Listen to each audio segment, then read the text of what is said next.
নমস্কার বন্ধুরা, আমি রোনা রিগালিস লাইভ কিচেন চ্যানেল নিয়ে তোমাদের সামনে এসেছি। এই শীতের রাতে গরম গরম চিকেন কষা দিয়ে খেতে কিন্তু দারুণ লাগে, সে ভাতই হোক বা রুটি। আর এইরকম চিকেন কষা যদি থাকে তাহলে কিন্তু রাতের ডিনারটা বেশ জমে যায়। চলো তাহলে রান্নাঘরে গিয়ে দেখে নাও সুন্দর একটা রেসিপি, চিকেন কষা। এখানে 500 গ্রাম চিকেনকে আমি ভালো করে ধুয়ে রেখে দিয়েছি। অপরদিকে দেখো, এই চিকেন কষার মধ্যে কিন্তু আমি আলু দেব। আলুটাকে নুন হলুদ মাখিয়ে রেখে দিয়েছি। তেলটাও কিন্তু গরম হয়ে গেছে। আমি কিন্তু হোয়াইট অয়েল ইউজ করছি, তোমরা চাইলে সর্ষের তেলও ব্যবহার করতে পারো। চলো আমরা আগে কিন্তু আলুগুলোকে সব ভেজে নিই।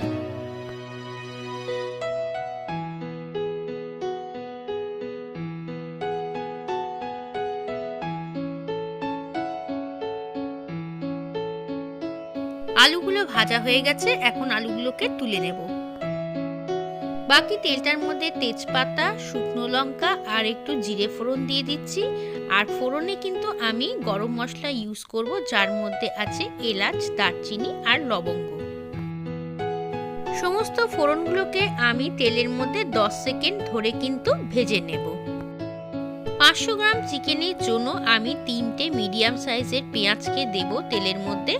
এই পেঁয়াজটাকে কিন্তু একটু ভালো মতো ভেজে নিতে হবে, মানে পেঁয়াজটা লাল লাল করে কিন্তু ভেজে নেব, তাহলে চিকেন কষাটার কালারটাও কিন্তু বেশ ভালোই আসবে। পেঁয়াজ ভাজার সময় আমি তেলের মধ্যে একটু নুন দিয়ে দিচ্ছি। এই 1 চামচের মতো নুন দিলেই হবে, আর সাথে 1 চামচের মতো চিনিও দিয়ে দিচ্ছি।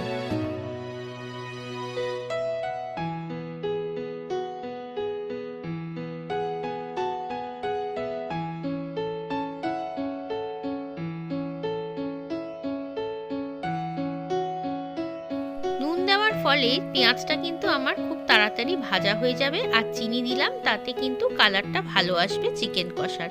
দেখো, আমি আরেকটু কিন্তু সময় নেব পেঁয়াজটাকে ভাজার জন্য।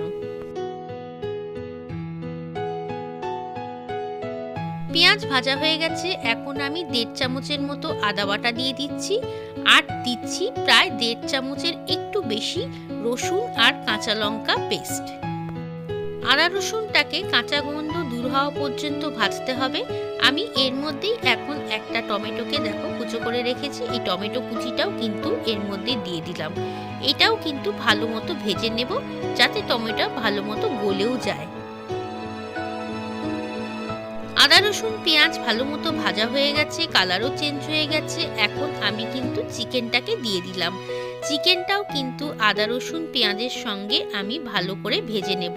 চিকেনের কালারটা যখন একটু চেঞ্জ হয়ে যাবে, তখন কিন্তু আমি বাকি গুঁড়ো মশলাগুলো অ্যাড করতে থাকবো। শীতের রাতে এরকম কষা কষা মাংস দিয়ে ভাত খেতে কিন্তু ভীষণই ভালো লাগে।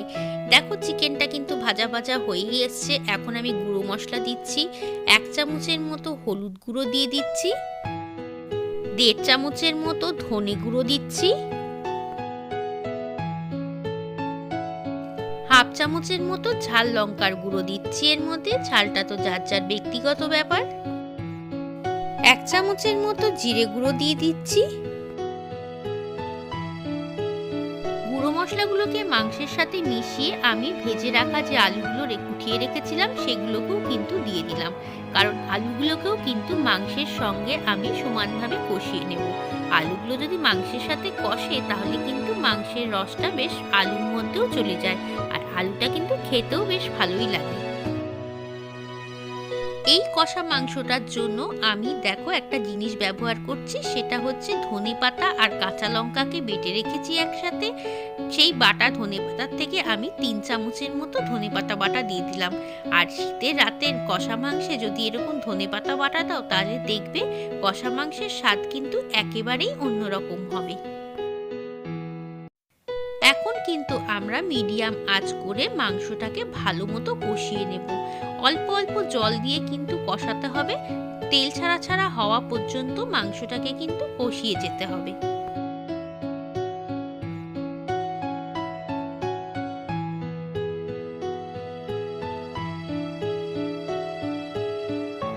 মাংসটা দিয়ে কিন্তু ভীষণ সুন্দর একটা গন্ধ বেরোচ্ছে, যেটা কিনা আমি পাচ্ছি, তোমরা কিন্তু দেখতেই পাচ্ছ। এরকম পেতে হলে কিন্তু বানাতে হবে মাংসটা। আমি এর মধ্যে একটু ভাজা মশলা দিয়ে দিচ্ছি। ভাজা মশলার মধ্যে কি কি আছে সেটা আমি ডেসক্রিপশন বক্সে কিন্তু তোমাদের লিখে দেব। ভাজা মশলা দেওয়ার ফলে মাংসটা কিন্তু আরোই ভালো হবে খেতে।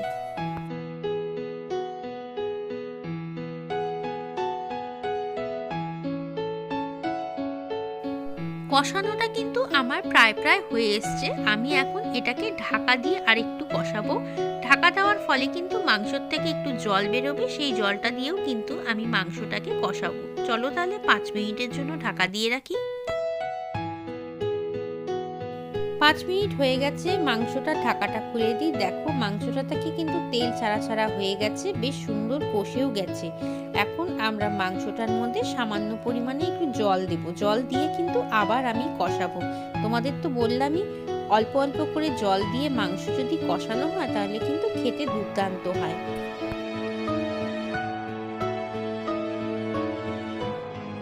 মাংসের মধ্যে আমি অল্প একটু জল দিচ্ছি, এটা কিন্তু গরম জল। এখন গরম জলটা অ্যাড করার পরে মাংসটা কিন্তু আমি আবার কষাতে থাকবো।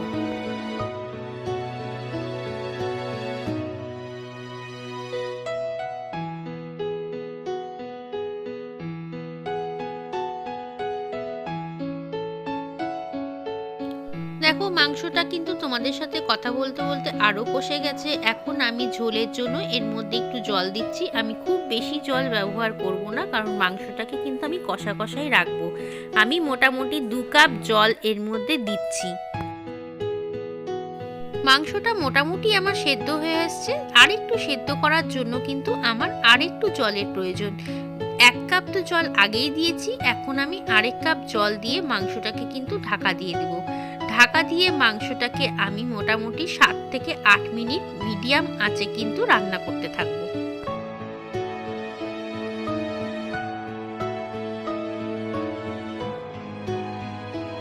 10 মিনিট পর ঢাকাটা খুলে দিলাম। মাংসটা কিন্তু বেশ সুন্দর কষে গেছে, আর মাংসটাও সেদ্ধ হয়ে গেছে, আলুটাও সেদ্ধ হয়ে গেছে, বেশ সুন্দর একটা গন্ধ বেরোচ্ছে মাংসটা দিয়ে। এই মাংসটা কিন্তু আমার মোটামুটি তৈরি হয়ে গেছে। এখন আমি এর মধ্যে একটু গরম মশলা আর একটু ঘি দিয়ে তারপরে কিন্তু নামিয়ে দেব। গরম মশলা তোমরা চাইলে পরে নাও ইউজ করতে পারে, আবার দিতেও পারো। আমি সামান্য পরিমাণে গরম মশলা দিচ্ছি আর সাথে দিচ্ছি 1 চামচের মতো ঘি। গরম গরম মাংসের মধ্যে একটু যদি ঘি দাও তাহলে কিন্তু মাংসটা খুবই ভালো লাগে খেতে। ব্যাস এটার তো কাজ হয়েই গেল। এখন আমরা এটাকে গরম গরম ভাতের সাথে পরিবেশন করে দেব। চলো তাহলে রাতের ডিনারটা বেশ সুন্দর জমে যাবে। এই দেখো তৈরি হয়ে গেছে ধনেপাতা বাটা দিয়ে চিকেন কষা। এইরকম চিকেন কষা যদি থাকে তাহলে কিন্তু ভাত বা রুটি দুটোই খুব ভালো লাগে। কেমন লাগলো রেসিপিটা? যদি ভালো লাগে লাইক কমেন্ট শেয়ার করো। নতুন বন্ধু হলে চ্যানেলটাকে সাবস্ক্রাইব করে নিও। চলো আজকের মতো বিদায়, আবার আসবো। সবাই ভালো থেকো এবং টাটা সবাই।